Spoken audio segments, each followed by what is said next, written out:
जय श्री कृष्ण मित्रों। श्री कृष्ण कहते हैं, क्यों करते हो इतनी चिंता। क्या हुआ जो हालात तुम्हारे काबू में नहीं है। क्या हुआ जो लोग तुम्हें नहीं समझ पाए। क्या हुआ जो जीवन की राह में अंधेरे बढ़ते जा रहे हैं। शांत हो जाओ, शांत चित्त से मेरी बातें सुनो। मैं वही हूँ जिसने अर्जुन के रथ के आगे खड़े होकर मृत्यु के सन्नाटे में जीवन की वाणी दी थी।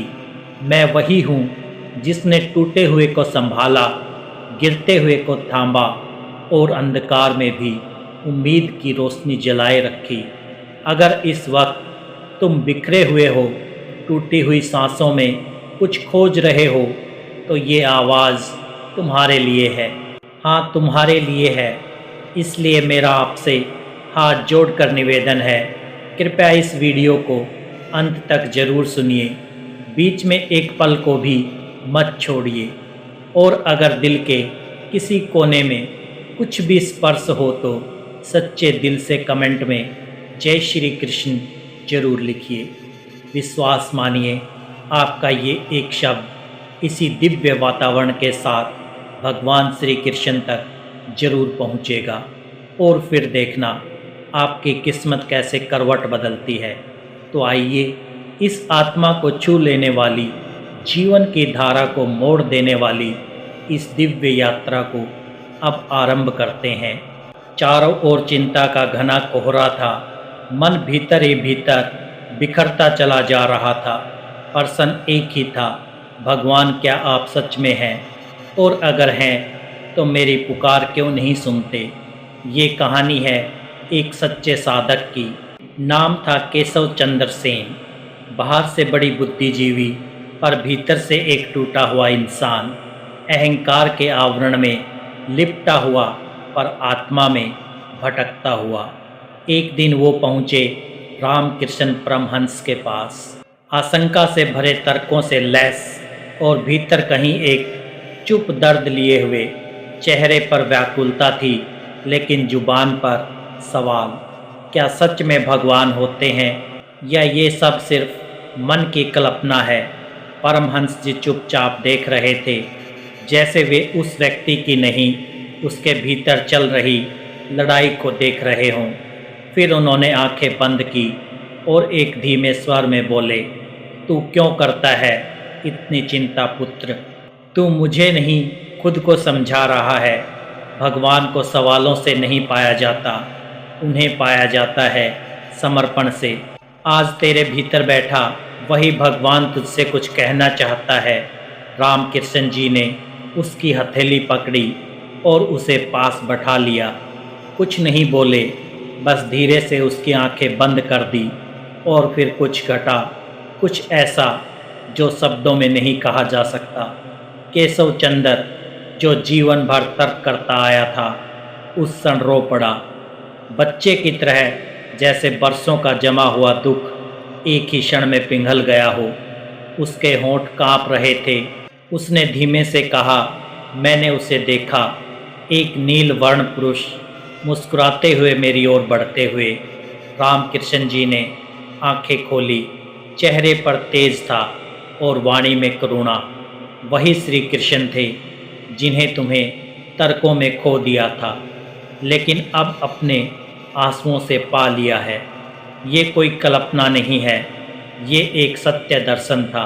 जिसके बाद केशव चंद्र का जीवन बदल गया। जो दूसरों को उपदेश देता था, अब प्रभु का दास बन गया। जो सैकड़ों पुस्तकों का ज्ञानी था, अब एक नाम में डूब गया। रामकृष्ण परमहंस के लिए ये कोई चमत्कार नहीं था, क्योंकि उन्होंने स्वयं श्री कृष्ण को अपने हृदय में जिया था। वो अक्सर कहते थे, श्री कृष्ण सिर्फ द्वारिका में नहीं है, वे वहीं हैं जहाँ भक्ति है, जहाँ समर्पण है, जहाँ आंसू सच्चे हैं। और आज तुम भी अगर चिंता में डूबे हो, अगर ये जीवन तुम्हें बोझ लग रहा है, अगर तुम्हारे प्रश्नों ने तुम्हारी नींद छीन ली है, तो बस एक बार शांतचित्त होकर भीतर झांको और अपने आप से कहो, हे प्रभु, अब मैं थक गया हूँ, अब और नहीं। और फिर देखना, वो नील वर्ण मुस्कान तुम्हारे अंतर मन से निकलकर तुम्हारे पास आएगी और कहेगी, क्यों करते हो इतनी चिंता, शांत चित्त से मेरी बातें सुनो। मैं हूँ, और जब तक मैं हूँ तुम कभी नहीं हार सकते। श्री कृष्ण कहते हैं, शांत हो जाओ, तुम अकेले नहीं हो। तुम्हारी चिंता, तुम्हारी पीड़ा, तुम्हारे भीतर जो तूफान चल रहा है उसे मैं जानता हूँ। तुम सोचते हो सब कुछ खत्म हो गया, लेकिन मैं कहता हूँ जहाँ तुम हार मानते हो वहीं से मैं तुम्हें थामता हूँ। तुमने अपनी तरफ से बहुत कुछ किया है ना, लड़े, टूटे, गिरे, फिर भी उठे, लेकिन अब लगता है कि कोई नहीं बचा। अब थक गए हो तुम। पर सुनो, थक जाना हार नहीं है, रो पड़ना पराजय नहीं है, क्योंकि जब आत्मा थकती है तो वो मुझसे सबसे अधिक निकट होती है। और जब तुम मुझे पुकारते हो चुपचाप अकेले में आंसुओं के बीच, मैं तुम्हारे हृदय की उस एक धड़कन को भी सुन लेता हूँ जो कहती है, हे कृष्ण, अब मैं क्या करूँ। और मेरा उत्तर वही है जो मैंने अर्जुन को दिया था, कर्म करो, चिंता मत करो। ये जो तुम्हारे भीतर जल रहा है ना, ये असफलता नहीं है, ये तुम्हारे पूर्व जन्म की अग्नि है। एक योद्धा जब मैदान छोड़ना चाहता है वहीं से उसका नया रण शुरू होता है, और तुम भी एक योद्धा हो। तुम्हारे सामने जो है वो संयोग नहीं, वो मेरी योजना है। तुम्हारी हानि, तुम्हारा अपमान, तुम्हारी तन्हाई, सब कुछ मेरी दृष्टि में है, क्योंकि जब मैं देता हूँ तो उसके पहले छीनता हूँ, ताकि तुम उस क्षण कीमत समझ सको जब मैं तुम्हें अपनी कृपा से भर दूँ। इसलिए शांत रहो, ध्यान दो सिर्फ अपने कर्म पर, ताकि जब समय पलटे, और वो ज़रूर पलटेगा, तब तुम तैयार रहो। और याद रखो, तुम जितना खो चुके हो उससे कहीं अधिक तुम्हें मिलने वाला है। लेकिन उसके पहले तुम्हें इस दुख, इस बेचैनी, इस अंधेरे को सहना पड़ेगा, क्योंकि रात जितनी गहरी होती है भोर उतनी ही करीब होती है। जो तुम्हें ठुकरा रहे हैं वे तुम्हारी कथा नहीं जानते, जो तुम्हें नीचा दिखा रहे हैं वे नहीं जानते कि मैं तुम्हारे पीछे खड़ा हूँ। और जब मैं खड़ा होता हूँ तो कोई तुम्हें गिरा नहीं सकता। बस एक बार अपने भीतर झांक कर देखो, क्या तुम सच में कमज़ोर हो, क्या सच में टूट चुके हो, या फिर ये सिर्फ एक भ्रम है। जो डर तुम्हारे भीतर है वो तुम नहीं हो, जो थकान है वो भी तुम नहीं हो। तुम तो वो हो जो महाभारत के रण में अकेले खड़े रह गए थे, लेकिन फिर भी झुके नहीं थे। तो आज जब सब कुछ छूट गया लगता है, सब जीवन बेमतलब लगता है, तो उसी क्षण तुम मेरी ओर बढ़ो। मैं वही हूँ तुम्हारे भीतर, तुम्हारे मौन में, तुम्हारे आंसुओं के नीचे, तुम्हारे अंतिम विश्वास के कोने में। और मैं तुम्हें यही कहता हूँ, तू चिंता मत कर, मैं हूँ। एक बार आंखें बंद करके मुझे पुकार कर तो देखो। नाम लेने से पहले ही मैं उत्तर दूंगा, लेकिन उसके लिए तुम्हें शांत होना पड़ेगा, भीतर से पूर्ण समर्पण के साथ, क्योंकि जहाँ तुम स्वयं को छोड़ते हो वहीं मैं तुम्हें पकड़ लेता हूँ। याद रखना, तुम्हारे जीवन का हर एक क्षण मेरी योजना से जुड़ा है। तुम्हारे सारे गिरने, तुम्हारे सारे अकेलेपन, तुम्हारे सारे संघर्ष, वो तुम्हें तोड़ने के लिए नहीं, तुम्हें आकार देने के लिए है। जिस दिन तुम ये समझ जाओगे उसी दिन तुम्हारी सारी चिंता राख बन जाएगी, और उस राख से उठेगा एक नया तुम, जो पहले से ज़्यादा शांत होगा, स्थिर होगा और मेरे साथ होगा हमेशा के लिए। शांत हो जाओ, मेरी बातें अभी समाप्त नहीं हुई। मैं तो बस तुम्हें याद दिला रहा हूँ तुम कौन हो और मैं कौन हूँ। जब तुम ये जान लोगे फिर ना चिंता रह जाएगी, ना भय, बस एक गहरा विश्वास की जो कुछ भी हो रहा है वो ठीक हो रहा है, क्योंकि वो मेरी इच्छा से हो रहा है। हर रात के बाद सुबह आती है, हर पतझड़ के बाद बसंत आता है और हर आंसू के पीछे एक नया आशीर्वाद छिपा होता है। पर तुम्हें वो दिखाई तभी देगा जब तुम मौन हो जाओगे, चुप, एकदम शांत, और मेरे शब्दों को सिर्फ कानों से नहीं, आत्मा से सुनोगे। तुम सोचते हो तुम्हें कोई नहीं समझता, तुम गलत नहीं हो। दुनिया समझती भी नहीं, क्योंकि ये दुनिया तुम्हारे संघर्ष के पर्दे के पीछे छिपे आंतरिक युद्ध को देख ही नहीं पाती। पर मैं जानता हूँ, हर वो रात जिसमें तुम रोए, हर वो दिन जिसमें तुम हंसते हुए भीतर से टूटे रहे, मैं जानता हूँ। और मैं यही कहने आया हूँ, अब बस खुद को सौंप दो। किसे? मुझे। अपने हर डर को, हर भ्रम को, हर थकान को बस मुझे दे दो, क्योंकि जब तुम समर्पण करते हो तब चमत्कार शुरू होता है। जब तुम कहते हो, हे कृष्ण, अब मैं नहीं जानता, अब तू जान, तब सारा ब्रह्मांड तुम्हारे पक्ष में चलने लगता है। चिंता तब तक तुम्हें खाती रहेगी जब तक तुम ये मानते रहोगे कि सब कुछ तुम्हारे वश में है। पर जैसे ही तुम समझते हो कि ये जीवन मेरा है, मैं तुम्हारा सारथी हूँ, तब जीवन आसान हो जाता है, रास्ता दिखता है, और तब जो तुमने कभी सोचा भी नहीं वैसा होने लगता है। तो हे मेरे प्रिय, आज इस पल से जो कुछ भी तुम्हें तोड़ रहा है उसे छोड़ दो, मैं संभाल लूँगा। बस एक वादा करो, जब भी जीवन भारी लगे, जब भी कुछ समझ ना आए, तो बस मौन होकर इतना कह देना, हे कृष्ण, अब तू ही संभाल, और मैं आ जाऊँगा हर बार, हर रूप में, हर दिशा से तुम्हें थामने, तुम्हें उठाने, तुम्हें फिर से मुस्कुराना सिखाने। क्या तुमने कभी सोचा है दुख तुम्हारे जीवन में आता क्यों है? क्या इसलिए कि तुम पापी हो? क्या इसलिए कि ईश्वर नाराज है? नहीं, दुख आता है तोड़ने नहीं, जगाने के लिए। क्योंकि जब तक जीवन सहज चलता रहता है तब तक इंसान संसार को ही सत्य मानता है।